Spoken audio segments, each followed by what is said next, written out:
U.S., UK biggest recipients of looted funds from Nigeria, expert.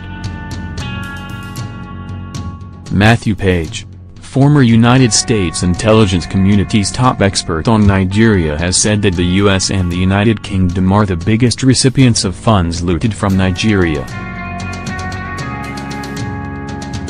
Page, a senior policymaker at the White House, State Department, Defense Department for more than a decade, stated this on Friday in Abuja at a roundtable organized by the Center for Democracy and Development, CDD, a civil society organization. His submissions were contained in a paper titled, From Maitama to Mayfair: How International Financial and Property Markets Fuel Corruption in Nigeria. The guest speaker noted that current banking, property and corporate laws in the U.S. did not only lack adequate safeguards, but were designed to facilitate illicit financial flows from Nigeria.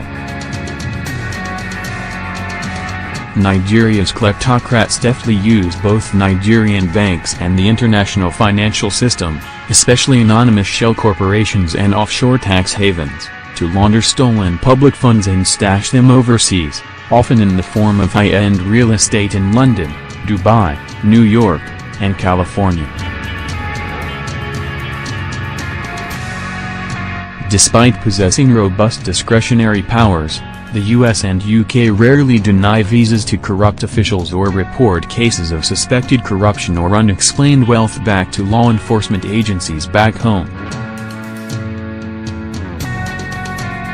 The UK is one of a small number of global financial centers that play a key role in processing substantial levels of corrupt capital, he said. Citing Transparency International, he said an estimated £57 billion was laundered within and through the UK in 2013 alone, representing 3.6% of that year's national real GDP. Page, a non-resident fellow with the CDD, described the London property market as highly vulnerable to corrupt wealth flowing into it. If Nigerian kleptocrats are unable to visit their properties and spend their ill-gotten gains in luxury boutiques in London, Dubai, and New York, the incentives for offshoring them would likely diminish.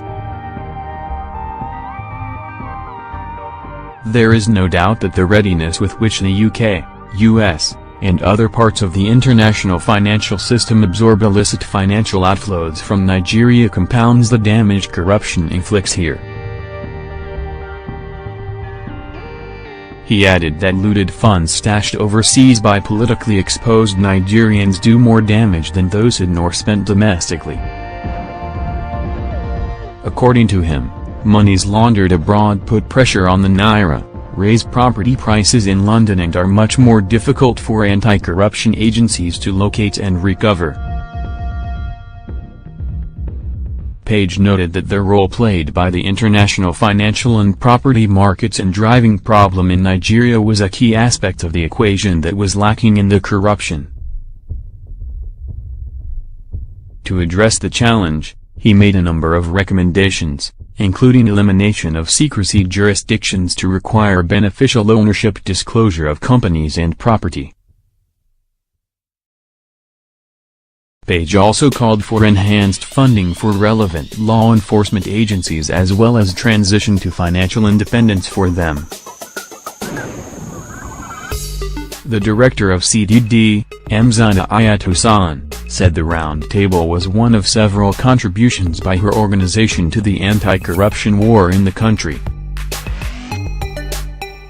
Hassan stated that the forum would produce feasible recommendations on how to prevent offshoring of stolen wealth in Nigeria.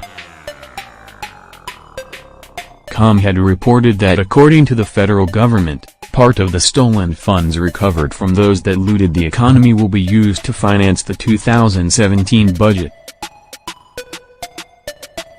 This was disclosed by the Accountant General of the Federation, Alhaji Idris Ahmed, who represented President Muhammadu Buhari at the 22nd Annual Conference of the Association of National Accountants of Nigeria, ANAN, in Abuja.